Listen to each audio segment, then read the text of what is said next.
Peace, family. Y'all know who it is. It's Bakari Lumumba back once again. I know I've been gone for a while. Do apologize. But we're back once again. Regenerative LumumbaSpeaks.com, a Black empowerment initiative where we believe we could gain a competitive advantage by always betting on Black. As I stated before, was in YouTube jail. I actually posted a video by the Lieutenant Governor of North Carolina where he stated he was speaking on reparations. And he stated that actually Black people should pay reparations to the United States of America. For some reason or another, the video was flagged and they stated that there was some type of comments of self-harm on the video. Wasn't the case whatsoever. I appealed and they still, of course, flagged it.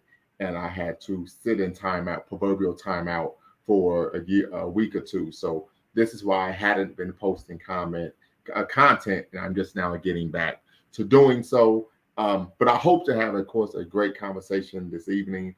As you all know, this is, of course, LumumbaSpeaks.com. If you're watching, make sure you like, subscribe, and share. Hit the notification bell. Thumbs up, thumbs up, thumbs up. But we're going to have a conversation regarding what is your disagreement with Pan-Africanism. We know that there have been a lot of people who have taken issue, objected to, taken umbrage with the ideology and movement that is known as Pan-Africanism, when the term was coined by the Trinidadian barrister Henry Sylvester Williams. And we want to give a shout out to the island nation of Trinidad and Tobago for arguably creating more Pan-Africanists per capita than any nation in the world, particularly the Black world, right? Because we always bet on Black. Also, today's Black History Fact, June 3rd, 2023, is that on this day, 119 years ago, Dr. Charles Drew was born. Many of you may be aware Dr. Charles Drew was a pioneer in, of course, blood transfusions. He played a pivotal role in, of course, being able to provide blood, supply blood for soldiers on the front lines of World War II. And he unfortunately transitioned at an early age of, I believe, 46 due to being in a fatal car accident. So we definitely want to send some shout out, some love to Dr. Charles Drew. We know Fannie Lou Hamer taught us that we should always praise, never forget where we come from, and always praise the bridges that carried us over. And of course, one of those bridges is one Dr. Charles Drew. So we definitely want to make sure that we show due respect to Dr. Charles Drew in the, of course, breakthroughs that he was able to make in, of course, the medical industry. We also know that he dealt with an extremely anti-Black medical industry at the time, as he was seeking to be a pioneer. So we definitely want to make sure that we're drawing on his courage, his inspiration, his stick-to-itiveness, his tenacity, his fortitude to be able to accomplish what he did in society and the industry that we know is vehemently anti-Black. Also, as you all know, we're going to have a respectful conversation. I'm going to go over the ground rules in a minute, but I want to make sure the link is in the chat. I will put the link in the chat. The link is in the description already, and we're going to look to have a great conversation regarding what is your disagreement with Pan-Africanism. As I said before, many people I found have taken umbrage with Pan-Africanism. My, of course, master's thesis was entitled "Is Pan-Africanism Dead?" Right?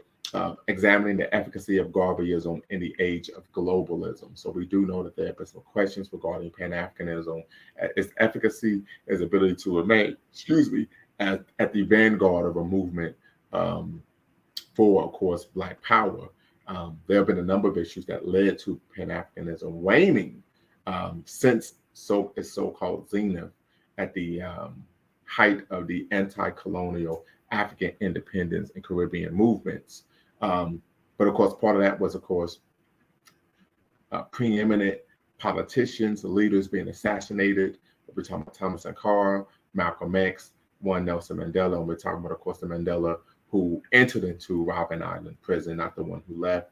We know we can't mention Nelson Mandela without mentioning Winnie Mandela. We also could think of a number of other individuals who, of course, I'm forgetting at this time. But as a result of the retrenchment efforts against Pan-African leaders, we know Kwame Ture, formerly known as Stokely Carmichael, stated that Pan-Africanism is the highest form of Black power.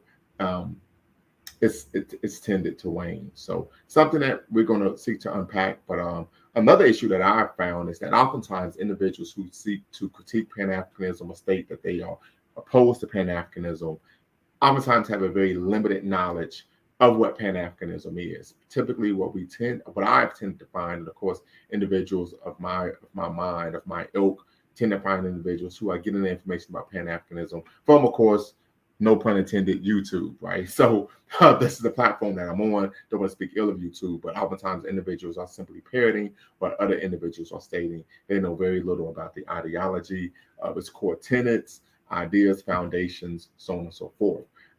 So this would be a conversation where we could try to unpack many of those issues. But before we do so, I'm going to, of course, go over the ground rules here. So number one, and this is something that we've covered on a number of occasions, we want to make sure that diversity of thought is welcome. So I don't want to have an echo chamber of thought or activity. So of course you could tap in and be part of the conversation, irrespective if you are Pan-Africanist or you're not. We're actually looking for dissenting opinions this evening. And you could be on the right, left, or right down the middle. Also, no racial epithets of any kind can be used. I know oftentimes, unfortunately, I think we tend to find individuals using racial epithets in a very arbitrary manner simply if someone disagrees with them. I think that is unbecoming, intellectually disingenuous. And I think individuals, if you're resorting to insults, you don't have really a compelling argument to make. Number three, facts over feelings, right? So we want to make sure that when we're having this conversation, that you are attacking the argument the person is making and not the person themselves, right? So that's very important. We don't want to resort to ad hominems. We don't want to resort to straw man arguments. We want to focus on attacking the argument the person is making. So if you have an affirming or dissenting opinion, we will be able to do that. And then, of course, no fundamentally false statements whatsoever. This is something that I say on a regular basis, that if you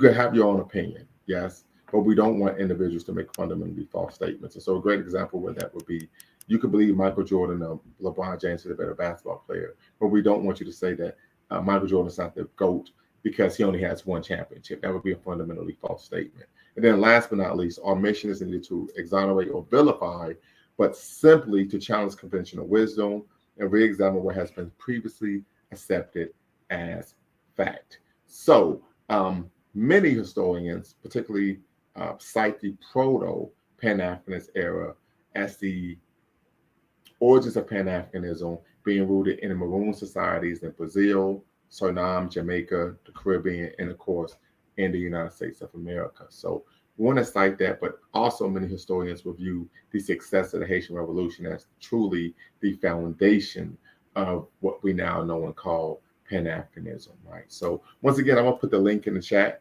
The link is also in the description. If you all want to tap in, be part of the conversation regarding the question we're asking this evening, what is your disagreement with Pan-Africanism? Okay, keyword, what is your disagreement with Pan-Africanism? As I said before, there have been a number of individuals who have spoken out with issues regarding Pan-Africanism. Oftentimes, in my opinion, the claims they've made are false. And so hopefully we can have this show to clear up some of this misinformation that has taken place regarding Pan-Africanism. And then we can even ask the question, why is there such misinformation regarding Pan-Africanism? Who benefits from this type of misinformation campaign? We know Dr. Carter G. Woodson 90 years ago this year wrote his seminal text, The Miseducation of the Negro. And I would argue that there's a lot of miseducation going on today regarding the ideology and movement known as Pan-Africanism. So definitely hope you all could tap in and be part of the conversation as we seek to ask the question, what is your disagreement with Pan-Africanism? Once again, you're watching Lumumba Speaks here on YouTube. The link is in the chat. The link is in the description. And you do not have to cam up to be part of the conversation. You can use a pseudonym. And you do not have to cam up. You may want to maintain your anonymity. You may want to not come on camera. I do know that it's a Saturday evening. You're probably lounging, right? And so if you want to tap in and be part of the conversation, and once again, dissenting opinions are welcome. You do not have to be a Pan-Africanist to be part of this conversation. You could be a Black conservative. You could be an integrationist. You can still tap in, be part of the conversation regarding what is your disagreement with Pan-Africanism. We know that historically, Pan-Africanism has waned as the vanguard of a movement for Black liberation, Black power, Black nation building, Black autonomy. And so we want to really get down to why is it that many people are disagreeing with Pan-Africanism, have become disillusioned with Pan-Africanism, and even dismissive of Pan-Africanism, right? An ideology that Stokely Carmichael, also known as Kwame Ture, argues is the highest form of Black power. And if you don't know who Kwame Ture is, you definitely need to do some reading on him. We know he was married to, of course, Mother Africa, Miriam Makeba. He was a Trinidad and Tobago born, Bronx, New York raised, Howard University educated, one-time self-proclaimed Prime Minister of Black America, of African America, right? So shout out to Stokely Carmichael. He was part of that civil rights triumvirate of Dr. King, Malcolm X, and of course himself. And so we know that he was one of the earlier chairpersons of SNCC, and he was responsible for moving SNCC from being an integrationist organization to a Black power, Black nationalist organization when he was voted president or chairperson of SNCC over John Lewis, who many felt was a Martin Luther King Jr. They felt that he was a miniature or mini Martin Luther King Jr. And so, of course, definitely want to give a shout out to, of course, the great ancestor Kwame Ture. But also we want to make sure we recenter the conversation on what is your disagreement with Pan-Africanism. I do know that for many people, they may be even unaware of what Pan-Africanism is, but I do think Dr. Umar Johnson played a pivotal role in reintroducing the Black mind, particularly here in America, to the idea of Pan-Africanism. I can recall when I was doing my master's thesis, when I was completing my master's in African studies, that one of the arguments that people would, questions I would receive is, what is Pan-Africanism? Many people thought it was an actual religion, believe it or not. So definitely hope that people could tap in, be part of the conversation regarding what is your disagreement with Pan-Africanism. Once again, the link is in the chat. The link is in the description. Hope to hear from you all. You're watching Lumumba Speaks here on YouTube. Right.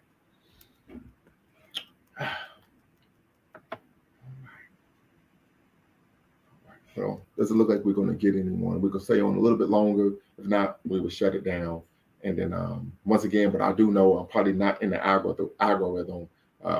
Have been out in proverbial YouTube jail due to the, of course, video I posted where I provided a rather scathing dissenting opinion regarding, I think it was Mark Robinson, who was the Lieutenant Governor of North Carolina, in which he gave a stump speech. I believe he's running for governor, where he argued that Black people should actually be paying reparations to the United States rather than the United States paying reparations to African Americans. I think that, of course, is a completely nonsensical argument. But a lot of times, these are the type of things that we're seeing nowadays from what I would call inorganic Black Republicans. We know there's a difference between organic and inorganic Black Republicans. Typically, with organic Black Republicans, these are Black people who have truly believed that conservative values, particularly socially conservative values, culturally conservative values, not politically conservative, but culturally conservative values will benefit the Black community and help empower us. However, oftentimes, what I would argue, inorganic Black conservatives, we tend to find a situation in which there's a almost blind adherence to political conservatism and a dogged determination to adhere to white cultural norms, while oftentimes engaging in very public abasements of course, the Black community. So, of course, Candace Owens would be an example of that. There's some other individuals who engage in that type of behavior as well, that, of course, is extremely problematic, racially disempowering, self-defeating, and, of course, self-destructive. But we do know that oftentimes they are being paid to engage in such public abasements of course, Black people. So, but with that being said, appreciate those who did tap in. Maybe we will have to table this conversation for another day. But I do know Crystal Shields is fighting. We know she's the #1 pound for pound women's boxer in the world, known as the GOAT, right, the greatest woman of all time. So hopefully she's able to get her hand raised at the end of this evening, and she's going to have a W on her record. Till next time, y'all know what to do. Peace.